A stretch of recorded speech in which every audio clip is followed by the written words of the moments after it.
So this whole story happened when I was in sixth grade, and basically, I caught one of my friend's girlfriends at the time cheating, kind of in the worst way, and I had to break the news to the guy, and it was probably one of the most just uncomfortable stories. So I thought I'd have you guys sit down and just listen to that with me. Sorry if my voice is kind of gross. I'm a little sick right now. To make me feel better and to make me recover faster, leave a like on the video, subscribe to the channel, and yeah, let's get into it. All right, so this all happened back in sixth grade, and I had this friend at the time. Let's call him John, because I kind of use John a lot as the names, and since that's not his actual name, and I'm not trying to like reveal anyone's actual name here, we'll call the guy John.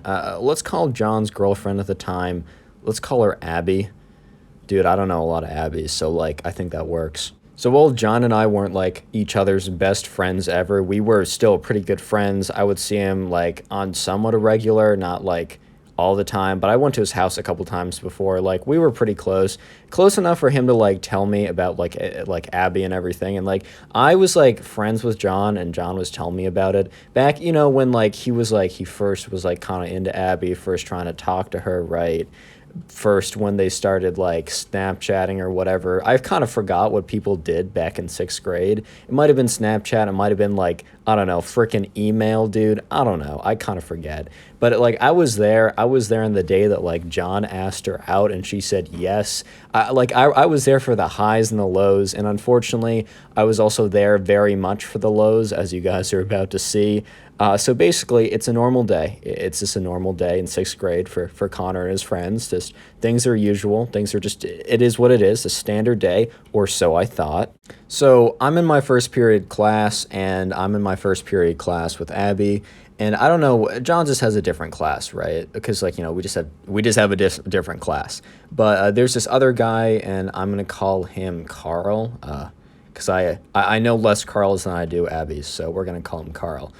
So basically, Carl and Abby, like they were both, look, I think this was at least a couple months into the school year, at least was a couple months in. So Carl and Abby had both been in this class before, and they never really spoke except for like group projects and such. But basically what happened was like, I started noticing on this day that like Carl was really going out of his way to talk to Abby, and she was reciprocating, but dude, there's no issue with like talking to other people. I'm definitely against the whole idea of like, if you're with someone, you can't speak to anyone of like the gender you're attracted to. Like that's the dumbest thing I've ever heard. If you're being weird with them and leading them on, that's kind of a bad move, but it's totally fine in most cases. So I'm going to be honest, I didn't really think much of it. So a week goes by, and every single day I noticed, shoot, what did I name him, dude? Carl. There we go. I noticed Carl, right? He's talking to Abby every single day. He's like, it's a little flirtatious, but bro, it's hard to tell, dude. Like everyone's like, are you flirting or are you just talking with her?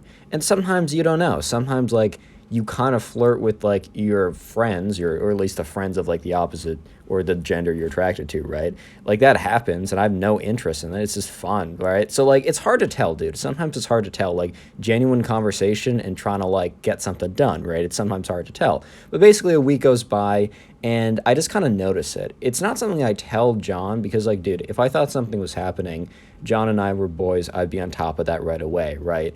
I just didn't suspect anything. I noticed it enough for me to remember noticing it, but I just didn't think anything of it. And then, okay, so end of the week, Friday. We're going back home. It's the end of the week. Things are good. I'm packing up my bag, right? I'm packing up my bag. I think everything's all like, I don't know. I forgot what games I played. I think I played like The Simpsons Tapped Out on my little iPad mini. Dude, that game was fire. I don't know if you ever played it. It was kind of more of a niche game, but like me and my friend would play it all the time. Anyway, so I'm just packing up. I'm ready for the weekend. I'm ready to do nothing, no work until Sunday night, as one still does in college. Some things, they just don't change. So anyways, things are going well. I'm packing up my bag, and basically everyone is gone. I kind of forget why, but I was just there later. Maybe my mom was like late picking me up, and I was just like, or I was late, dude. I don't even remember. But for some reason, I'm in the building, most people are out, and instead of going down the main stairway, I think some of you guys can kind of see where this is going, right? Instead of going down the main stairway, I'm like, you know what, I'll just go down the back stairway, because I don't know why. I think my mom was like picking me up in the back or something. I don't exactly remember my reason, but that's pretty irrelevant for what's about to happen. I decided to go down the back stairway, dude. And as I'm like walking down the back stairway, I hear other people there, but I'm not really thinking anything of it because it's a stairway. People use it to go up and down the stairs, right? I'm thinking nothing of it. And I walk down the stairs kind of quickly. So there's like, I'm not like sprinting down the stairs, but I'm not taking my time. I want to, I want to get out of the place. I'm ready to go home. I think my mom might have been there or something. So I'm walking briskly, right? I'm walking briskly. I'm not sprinting or anything, but I'm walking briskly. So if anyone was doing anything in the stairwell, if anyone was doing anything in the stairwell, right, like they wouldn't have time to recover. So I'm walking down the stairs with my bag, and then I see Abby and Carl, and they're just making out. I'm like, oh no, dude. Why? First of all, a little selfish, but I was like, because like the first reaction wasn't like, oh no, bro, my friend John, right? I feel so bad for him. I was like, I feel bad for me, dude. I gotta tell John about this. That's what I was thinking, bro. At the time, I was like, oh man, I gotta be the one now. Are you serious? So they stop, right? And they kind of look at me. And I'm not trying to have anything of it. So I'm like, what's up, guys? I just walk by them. But look, I don't really know Carl that well, but like, I don't know Abby well, but Abby knows that like I'm friends with John, right? She knows I'm friends with John. And I just kind of make eye contact with her. And she kind of had the look of like, that kind of look of like, you knew, like I got caught, like that kind of look.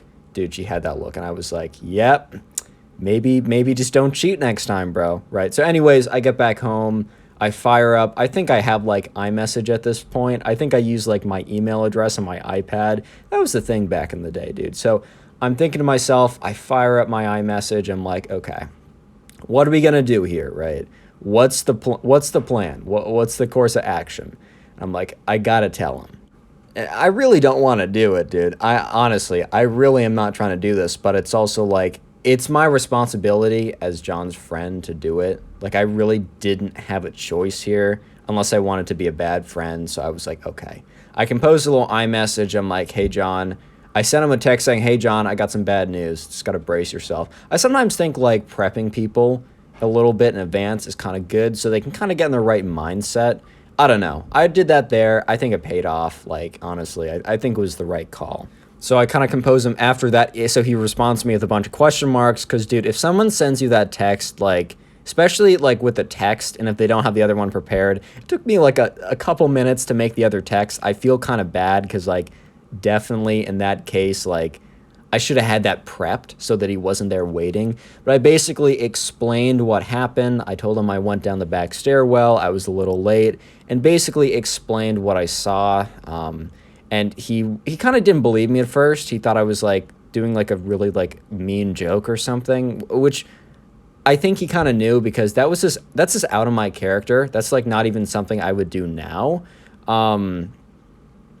But it took him, I'm like, no, dude, I'm sorry, bro. And he's like, man, like, because he was kind of getting upset because, like, this was his thing for the last couple months. And, like, I felt bad, dude, because, like, I had been there since, like, he first was like, oh, this girl's so pretty. I really want to talk to her, to him talking to her, to him asking her out. I was there for the curve up, and I was also there when it just fell off a cliff. So pretty understandably, he ends up breaking up with her over text because, hey, we're in 6th grade. We don't want to do anything in person, right?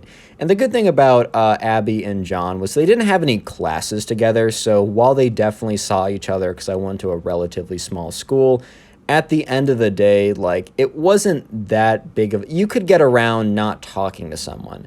You'd have to see them, but you just wouldn't talk to them. And, okay, so that night I told John, he actually did end up calling me afterwards. And we only talked about it for a second. He seemed pretty bummed about it, but, like, he also... we ended up speaking mostly about other stuff. I think he was just trying to move on. All right, guys, so that's about it for the story. Channel's in a little bit of a slump, so if you want to help your guy Connor out, all you got to do is click on one of the 4 videos you see on screen right now, or even click on the Storytime playlist, which is on screen. Go watch some of my older videos. It does help out a lot. Also, just make sure to go check to see if the notifications are turned on, because YouTube will not be promoting the vids as much. These things happen. Don't worry about me. I'm doing just fine. But just thank you guys for who's still watching. Thanks for watching. I like doing stories, and I appreciate it. Peace.